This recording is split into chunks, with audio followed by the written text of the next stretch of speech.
Hi, I'm Constitutional Attorney Catherine Henry, and this is the Constitution segment recap of this week's episode of Restore Freedom Weekly, which airs at noon on Tuesdays on our Rumble channel. This week's topic is what is a law, and we went into full detail in that episode on Rumble, but this recap is going to have a lot of information, so make sure to buckle up. We're going to start in the U.S. Constitution, Article 6, that reminds us the U.S. Constitution is the supreme law of the land, and all government officials must follow it. It then tells us that constitutionally enacted federal statutes are also the supreme law of the land. And Article 1 of the U.S. Constitution reminds us that only Congress may enact federal laws. We jump back over to Article 6 of the Constitution, which tells us that state constitutions and state statutes must also follow the U.S. Constitution and U.S. laws. So we're going to jump on over to some state constitutions to see how this plays out. Michigan Constitution, Article 3, Section 2, Florida State Constitution, Article 2, Section 3, both specifically spell out the separation of powers is not merely a doctrine, but in language of the very state constitutions involved, it says you cannot exercise the powers of one branch of government if you are in another branch of government. So, which branch of government has the authority and the power to make laws? Well, state laws can only be made by the state legislatures according to Michigan Constitution, Article 4, Section 1, and Florida State Constitution, Article 3, Section 1.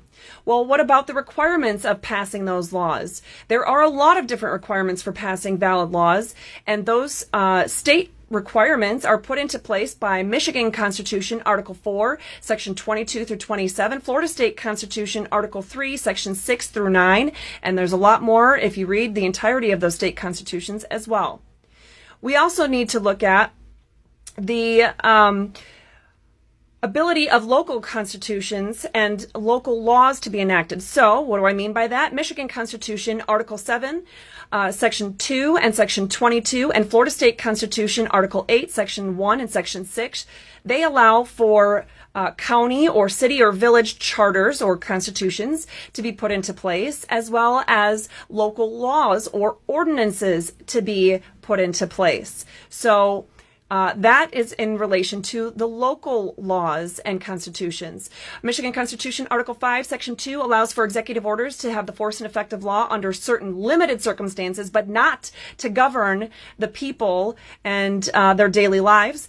Michigan Constitution, Article 2, Section 9 allows for the people of the state of Michigan to initiate laws or legislation by initiative and petition. So, what is the recap? You'll have to tune in to the next segment to find out. Hi, I'm Constitutional Attorney Catherine Henry, and this is part 2 of the Constitution segment recap from this week's episode of Restore Freedom Weekly. So, what is a law? Well, it is the U.S. Constitution, our state constitutions. It is the local constitutions that are acknowledged or enabled by those state constitutions, those county charters, city, township, or village charters.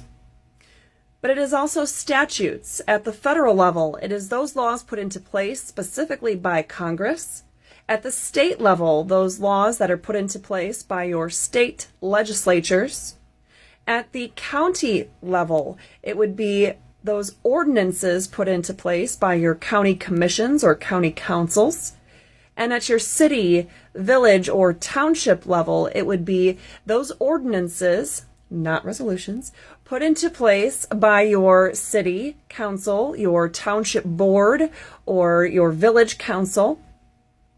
But there's also, like in the Michigan State Constitution, some of those options in different states where you can have those initiated laws that are put into place by petition and then vote by the people.